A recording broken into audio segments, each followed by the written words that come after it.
오늘 말씀은 요한복음 2장 13절에서 22절 말씀까지 보겠습니다. 한 절씩 교독을 하도록 하겠습니다.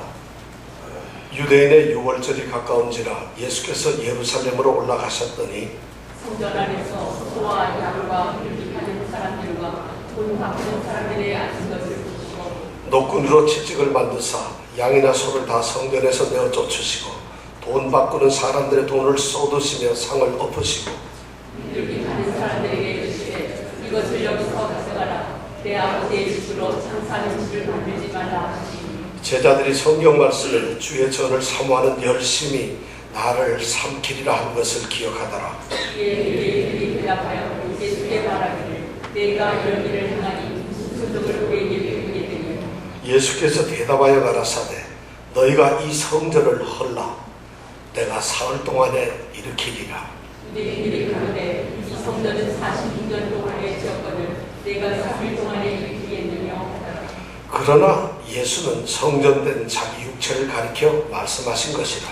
죽은 자 가운데서 살아나신 후에야 제자들이 이 말씀하신 것을 기억하고 성경과 및 예수의 하신 말씀을 믿었더라. 아멘. 교회에서 바자회 하는 거 어떠세요? 교회에서 바자회 선교를 가기 위해서 선교비를 좀 마련하려고 도네이션도 받고 바자회를 하면 어떨까요? 우리가 그런 문제가 생기면 꼭 이 성경 말씀을 갖다가 됩니다. 성전에서 장사를 해서 되겠느냐? 성전은 장사하는 곳이 아니라 기도하는 만민이 기도하는 집이다. 구약에서 기도는 예배니까 예배하는 집이다. 이러면서 우리가 말씀을 합니다. 오늘 이 말씀에 대해서 우리가 그런 의미인지 아닌지 또는 거기에 대한 해답을 주는지 안 주는지 이 말씀을 한번 생각하면서 은혜를 받았으면 좋겠습니다.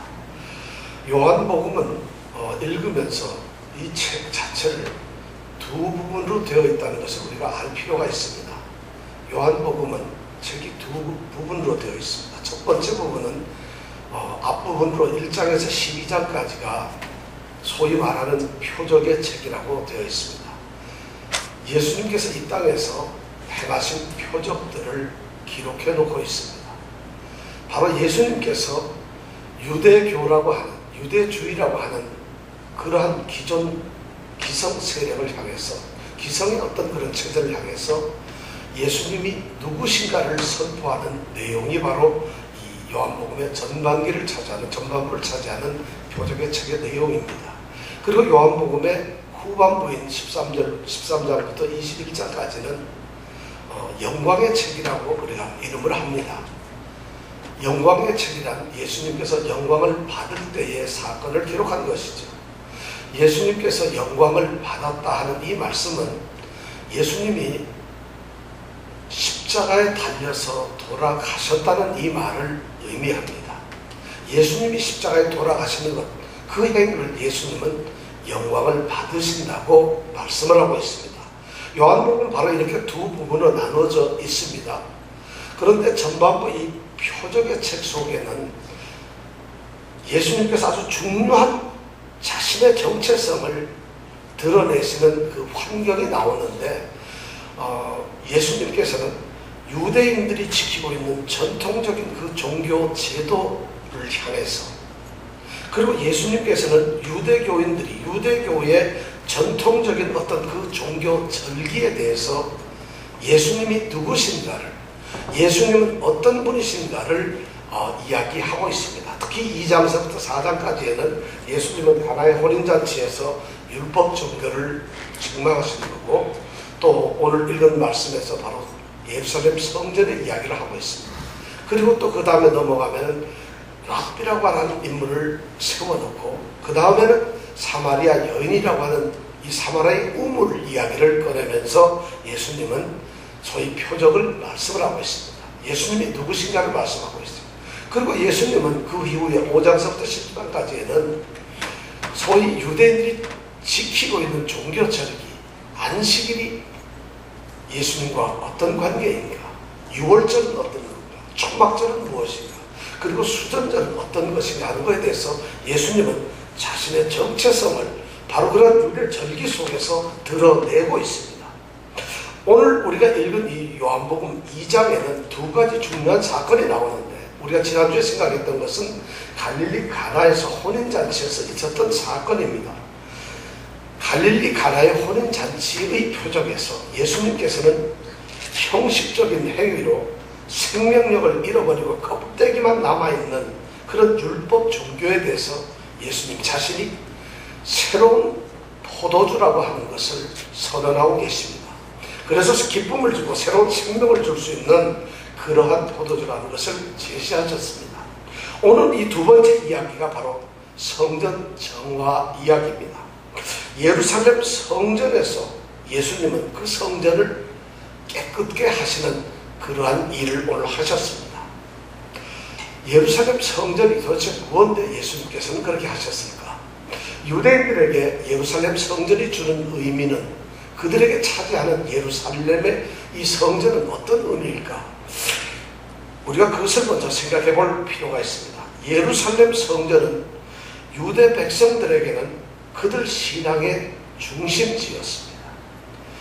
모세가 이스라엘 백성을 광야에서 인도하면서 하나님께서는 그 안에 광야에서 이 성막을 허락하셨고, 그 성막 안에서 하나님은 임재하셨습니다. 그리고 그들이 가나안을 정복하고 왕국을 세웠을 때, 이제 정착했을 때 그 성막은 솔로몬의 성전으로 대체되었고, 우리 하나님께서는 그 지성소에서 임재하셨습니다.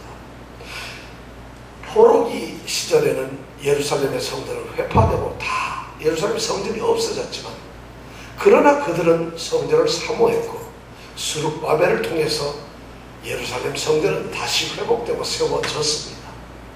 그리고 예수님의 시대에서는 헤롯 대왕이 그 스룹바벨의 성전을 다시 개축해서 아주 훌륭한 그러한 웅장한 성전을 이제 개축하고 세웠습니다.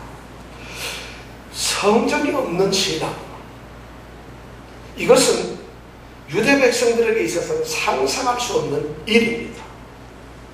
그들은 그들의 신앙 중심에 항상 예루살렘 성전이 있었습니다. 성전에 임재하신 하나님, 그 지성소에 계신 하나님이 그들은 찾았고 만났고 예배를 했습니다. 바로 유대 백성들은 예루살렘 성전에서 하나님께 희생 제사를 드림으로써 자신들의 정체성과 자신들의 신앙을 확인했습니다. 그리고 그들 스스로가 하나님의 선택된 백성이라고 그것을 느꼈고, 그리고 하나님의 선택된 백성들이 마땅히 해야 될 의무를 자기네들은 하고 있다고 생각했습니다. 또한 하나님께서는 경건한 유대 백성들은 어디에 살든지 항상 1년에 3번 예루살렘 성전을 찾기를 명령하셨습니다. 그래서 그들은 절기마다 예루살렘 성전을 찾아서 성전 세를 내고 희생 제사를 하나님께 드림으로써 그들이 하나님의 선택된 백성임을 증거했습니다. 그럼 이러한 예루살렘 성전에 이제 예수님께서 6월절에 예루살렘에 오셔서 그 성전에 들어가셨습니다. 놀랍게도 예수님께서는 그 성전 안에서 벌어지는 광경을 보시고 분노하셨습니다. 성전 안에서는 희생 제물로 바쳐드려진 양이나 소나 비둘기가 팔려지고 있었고, 또 그리고 성전 세를 내기 위해서 사람들은 화폐를 바꿔야 됐는데, 그 화폐를 바꾸는 환전상들이 예루살렘 성전 안에 자리를 하고 있었습니다. 주님은 이 사실을 보고 분노하셨습니다. 왜 이러한 행동이 주님께 분노를 가져왔을까요? 왜 주님은 이러한 사실을 견디지 못하셨을까요? 우리는 먼저 이 사람들이 하는 행위에 대해서 좀 생각을 해볼 필요가 있어요. 이들은 성전세를 내야 합니다. 유대 백성들은 유대 백성들은 예루살렘 성전에서 예배를 드릴 때 성전세를 반드시 내도록 되어 있었습니다.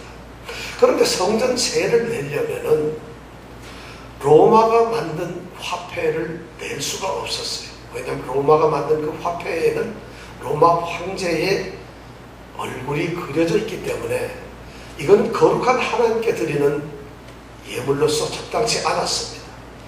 신성 모독이 되는 행위였죠. 그러다가 보니까 그들은 그 화폐를 성전에서 통용될 수 있는 화폐로 바꾸어서 내도록 만들었습니다. 그것이 바로 두로 화폐, 두로 지방에서 나온 화폐입니다. 그래서 그 화폐를 바꾸어서 성전에서 성전세를 내도록 되어 있었습니다. 문제는 여기에서 문제가 생깁니다.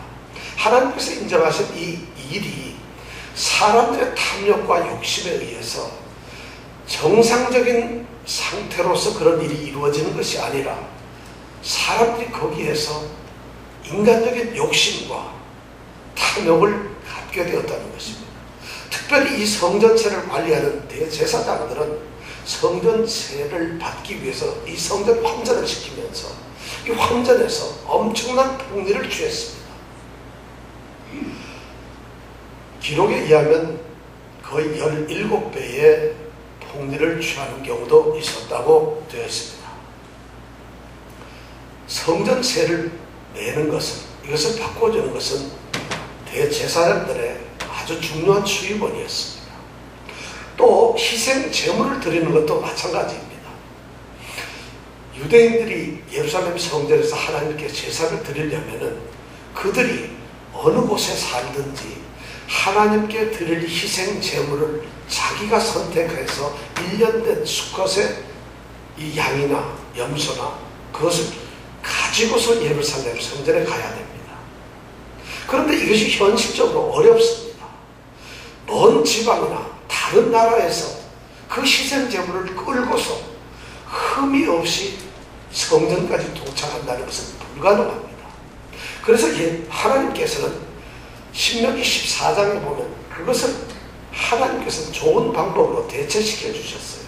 그게 뭐냐면 그들이 성전에 와서 성전에서 그들이 제물로 드릴 희생 제물을 돈을 주고 바꿀 수 있도록 하나님께서 허락하셨습니다.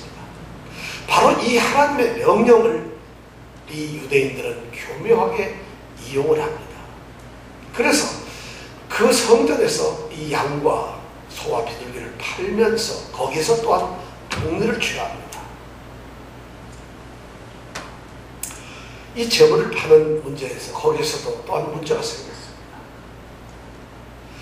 이런 것이 점점 활성화되고 그것이 사람들의 관심이 되다 보니까 이제 성전은 더 이상 성전으로서의 그런 본연의 모습을 상실해버리고 말았습니다. 하나님이 계시는 곳이고 하나님의 임재 속으로 들어가서 예배하며 그들이 성전에서 기도해야 될 그러한 본연의 일보다는 오히려 대제사장들과 성전을 관리하는 성전 관리자들이 제사보다 예배보다 이 상행위를 통해서 그들이 얻는 소득에 더 관심을 갖게 되었다는 것입니다. 경건함과 참된 예배의 모습은 이제 더 이상 없어져 버리고 이제 세속주의적인 이런 상행위와 그 다음에 탐욕과 이런 것들이 이제 성전 안에 가득 채워짐으로 말미암아 필연적으로 종교는 타락하게 되었습니다. 타락한 이 종교인들이 하나님의 율법의 조항들을 아주 교묘하게 이용을 합니다. 그래서 그것을 자기 유익을 위해서 활용을 하면서 형식적으로 그것을 지키기는 하지만 그리고 형식적으로 지킴으로써 자기네들은 선택된 하나님의 백성의 의무를 다하고 있다고 생각을 하지만 실제로는 그들은 하나님의 율법을 어기고 있었다는 것입니다. 그러다 보니 하나님의 성전은 더 이상 하나님과 아무 관계가 없게 되고 껍데기만 남은 거짓된 우상 덩어리가 되고 말았다는 것입니다. 이것이 주님의 눈에 비쳤던 것입니다.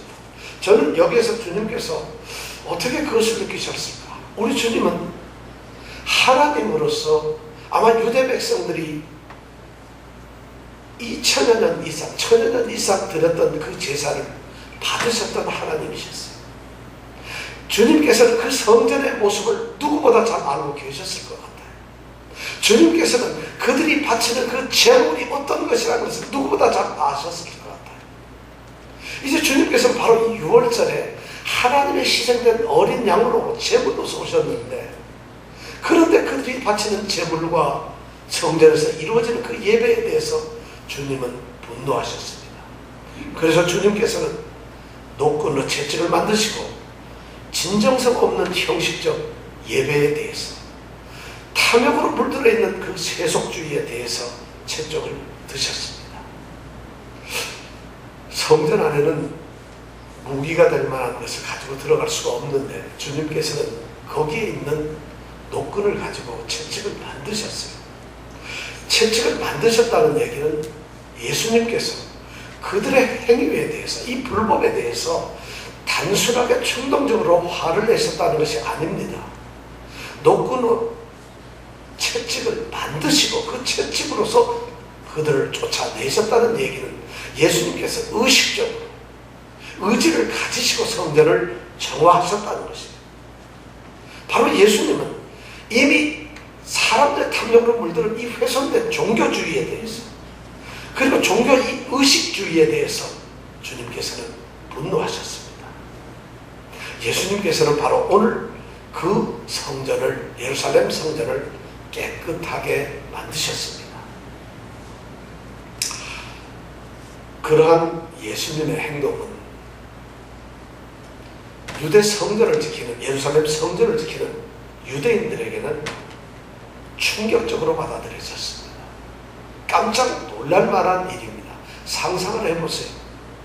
예루살렘 성전이 있는데 한 젊은이가 몇 명의 제자들을 데리고 와서 그 성전에서 노끈을 가지고 지금 동안 수십 년, 수백 년 동안 행해왔던 성전에서의 행위를, 그것을 질책하시면서 소리를 지르고 분노하시는 모습을 한번 상상해 보세요. 그것이 받아들여질 수 있다고 생각을 하십니까? 더군다나 자비의 하나님, 바로 사랑의 예수님께서 물리적 행위를, 즉 폭력적인 행동을 성전 안에서 하고 계십니다. 이것이 가능하다고 생각하겠어요? 그러니까 유대 성전을 지키는 유대인들은 이 대제사장이나 사내들인의 이 고위 성직자들이나 고위 인사들은 바로 이러한 예수님의 행위가 자신들의 신앙의 중심인 예루살렘 성전에 대한 중대한 도전으로 받아들였고 중대한 어떤 모욕으로 받아들였습니다. 그래서 이러한 행동을 하는 그 예수를 향해서 유대인들은 질문을 쏟습니다. 내가 도대체 누군데, 내가 도대체 무엇인데 이런 일 성전에서 할 수 있느냐? 네가 성전에서 이런 일을 하는 그 권위와 그 능력이, 그 권세가 어디로부터 오는 것이냐? 표적을 우리에게 보여달라고 그들은 예수님께 주장을 합니다. 이 주장을 통해서 예수님께서는 놀라운 선언을 지금 오늘 하시는 것을 우리는 발견할 수 있어요. 예수님께서 이거 주장을 들으시면서 하신 말씀이 뭐냐면, 너희가 이 성전을 하라, 내가 사흘 동안에 일으키리라고 말씀을 하십니다. 위대한 선언을 하시는 거죠. 예수님께서는 바로 성전을 정화하셨던 목적이 바로 여기에 있었던 것이었어요. 예수님께서는 지금 성전을 정화하는 것에서 멈추시는 것이 아니에요. 예루살렘 성전을 깨끗게 하심으로써 그것이 예수님의 사명이 끝났던 것이 아니라 예수님은 전혀 다른 새로운 선포를 하고 계세요. 그것이 뭐냐? 예루살렘 성전은 여기서 종결되어야 한다는 것입니다. 예루살렘 성전은 이제 여기서 종식되어야 하고 예수님 자신이 새로운 성전으로 여러분들에게, 이 유대인들에게, 이 세상에 이제 나타났다는 것을 선언하고 계십니다. 예수 그리스도께서 새로운 성전이 되셨다고 선언을 합니다. 타락의 중심지인 이 성전에서 더 이상 하나님이 임재하거나 존재하지 않는 그 장소에서 본연의 성전의 역할을 가능하게 하지 못하던 그런 옛시대 예루살렘 성전은 이제 더 이상 성전으로서 존재할 필요가 없다는 것을 하나님께서, 이 예수님께서 선언하십니다. 그리고 자신이 새로운 성전이라는 것을 선언하십니다. 그리고 자신이 이제는 헌신의 중심이고 새로운 예배의 대상이라는 것을 오늘 선언하십니다.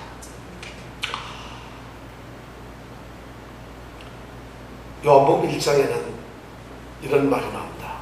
예수님께서는 독생하신 하나님의 모습으로, 독생하신 아들인 하나님의 모습으로 하나님을 나타내셨다고 말씀합니다. 바로 하나님이 임재하시는 성전이 하나님이 함께 하시는 예수 그리스도 안에 나타났다는 것입니다. 바로 예수님께서는 성전이 되셨습니다. 그들에게는 충격이에요. 예수님의 대화를 들어보면 46년 동안 지금 건축하고 있는 예루살렘 성전이 사흘 동안에 일으킨다는 것은 그들로 봐서는 허튼 수작이에요. 헛소리에 불과한 거예요. 상상할 수 없는 얘기입니다. 믿음이 없는 자는 예수님을 그렇게 받아들일 수가 없다는 것이에요. 그런데 예수님께서는 그들을 향해서 이야기를 하고 계십니다. 예수님이 성전이라고. 요한은 놀랍게도 예수님이 성전된 것은 계시록에다, 그가 다시 쓴 계시록에다가 기록을 하고 있습니다. 계시록 21장 22절에 보면 요한이 환상을 봅니다. 성 안의 성전을 내가 보지 못하였다고 고백을 합니다. 왜냐하면 주 하나님과 그리고 전능하신 그 이와 어린 양이 바로 그 성전이셨기 때문이라는 것입니다. 요한이 보았던 하늘나라, 새 하늘나라, 새 예루살렘, 거기에서는 더 이상의 성전이 필요 없고 바로 예수님과 하나님, 그분이 바로 성전이셨다는 것입니다. 그분이 바로 예배의 대상이셨다는 것입니다. 예수님께서는 바로 이 땅에 새로운 성전으로서 제사의 대상으로서 이 땅에 오셨습니다. 이제 희생의 제물로서 예수님께서 오셨고, 그리고 권능으로 다시 사신 그 예수님의 몸, 그것이 바로 성전이 되셨습니다. 그 몸이 바로 예수님 자신이 창조해 주신 하나님께로 나아가는 길이 된다는 것입니다. 그리고 바로 하나님과 피조물인 인간이 서로 얼굴을 맞대고 만날 수 있는 새로운 성전이 바로 예수 그리스도 안이라는 것입니다. 예배란 하나님을 만나는 것입니다. 예배란 하나님을 만나는 것인데 바로 그 예수 그리스도 안에 나타나신 하나님을 사람들은 만나게 되었습니다. 예수님이 성전이십니다. 예수님의 성전 정화는 바로 이러한 또 다른 선언을 초래하고 있습니다. 그렇다면 예루살렘 성전은 이제 파멸되어 버렸고 새로운 성전 대신 예수님께서는 죽으셨다가 부활하셔서 승천을 치고 하늘로 올라가 버리셨어요. 그렇다면 이 땅에는 이제 더 이상 성전이 존재하지 않는 것일까? 이 땅에는 더 이상 성전이 없는 것일까? 이런 질문이 생기는데 예수님께서는 자신이 부활하셔서 승천하신 후에 사랑하는 제자들을 향해서 보혜사 성령을 약속하시고 보내주시기로 하셨어요. 그리고는 그 보혜사 성령께서 예수를 믿는 사람들, 그 믿는 사람들 가운데 임재하셔서 성도들이 바로 하나님의 성령이 거하는 성전이 되게 하셨다는 것이에요. 이제 우리 성도들이 바로 새로운 성전으로 변환이 되고 있습니다. 고린도전서 3장 16절에 너희가 하나님의 성전인 것과 하나님의 성령이 너희 안에 거하시는 것을 알지 못하느뇨, 이렇게 말씀합니다. 예수님의 성전은 드디어 그 예수님을 영접하고 예수님이 내 안에 거함으로 말미암아 예수님이 임하시고 예수님이 거하는 그 사람들, 예수를 받아들이고 영접한 그 사람들을 새롭게 이 땅에서 성전으로 예수님께서 세우셨습니다. 예수님께서는 바로 그 성도들에게, 그 교회에 친히 모퉁이들이 되셨어요. 그리고 예수님께서는 바로 그 성도들이, 교회가 예수님 안에서 성전이 되어가서 하나님의 거하실 처소, 그것이 되도록 하셨다는 거지. 에베소서 2장 20절에서 22절 말씀은 분명히 그렇게 이야기하고 있습니다. 너희는 사도들과 선지자들의 터 위에 세우심을 입은 자라. 그리스도 예수께서 모퉁이 돌이 되셨다고. 그의 안에서, 그리스도 예수 안에서 건물마다, 건물은 모든 성도들을 지칭합니다. 건물마다 서로 연결하여 주 안에서 성전이 되어가고, 그리고 22절에 보면 너희도 성령 안에서 하나님의 거하실 처소가 되기 위하여 예수 안에서 함께 지어져 가느니라. 이렇게 말씀하고 있어요. 성도들이 바로 이제 이 땅에 남아있는 예루살렘 성전으로 대체되었다는 거예요. 우리가 바로 성전이고 교회가 바로 성전이 되었다는 거죠. 구원받은 백성은 바로 이 성전입니다. 그렇다면 오늘 이 예루살렘 성전을 정화시켰던 예수님께서 행하셨던 그 행위가, 그 폭력, 예수님의 그 거룩한 분노가 오늘 성전된 우리에게는 어떻게 적용이 되어야 할까요? 성도는 하나님이 거하시는 처소입니다. 하나님이 거하신 성전입니다. 성전의 기능은 무엇이냐면 하나님께서 임재하시는 것입니다.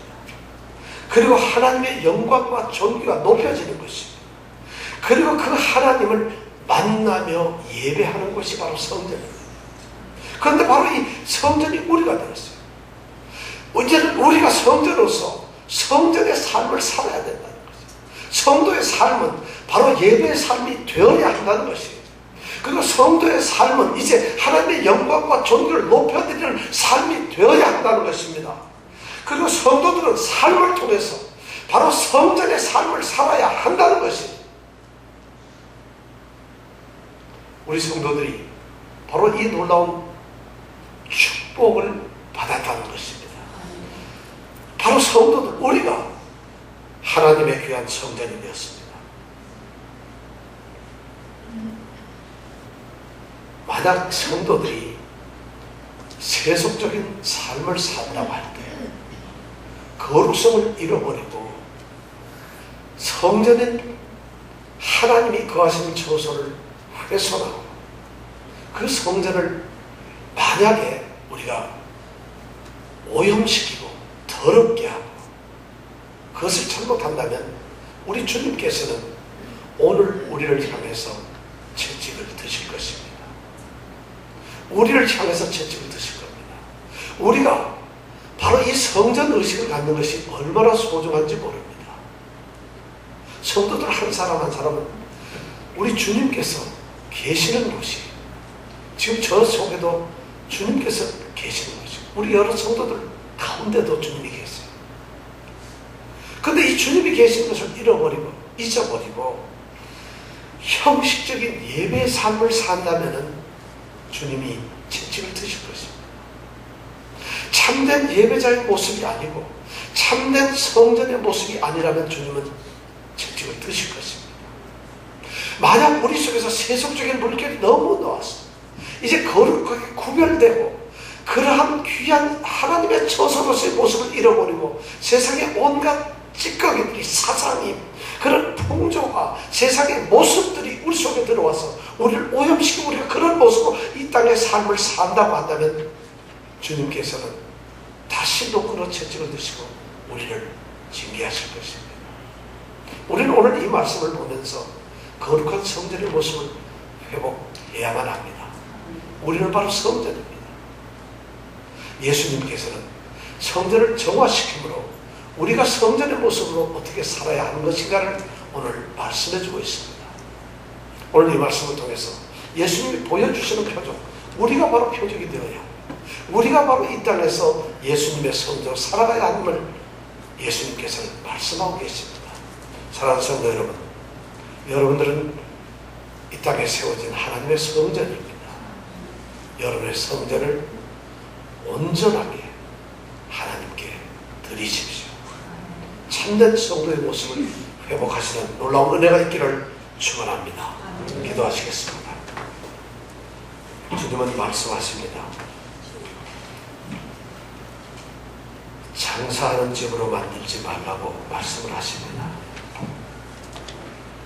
우리들의 예배를 우리들의 찬양이, 우리들의 기도가, 우리들의 삶이 하나님 거하시는 거룩한 성전으로서 옳지 못함을 우리가 많이 느낍니다. 하나님께서는 바로 내 속에서 거하시기를 원하셨고 거처를 정하셨습니다. 우리 성도들이 바로 존귀하신 하나님을 모시고 사는 사람들이 되었습니다. 오늘 이 하나님의 위대하신 선언 앞에, 이 위대하신 약속 앞에 우리 성도들이 자신의 정체성을 회복하게 하시고 온전히 내가 누구인가를 깨닫게 하여 주시옵소서. 거룩한 성전의 삶을 회복하게 하시고 거룩한 성전의 삶을 살아가는 귀한 교회, 귀한 성도가 되게 하여 주시옵소서. 예수님 이름으로 기도드렸습니다.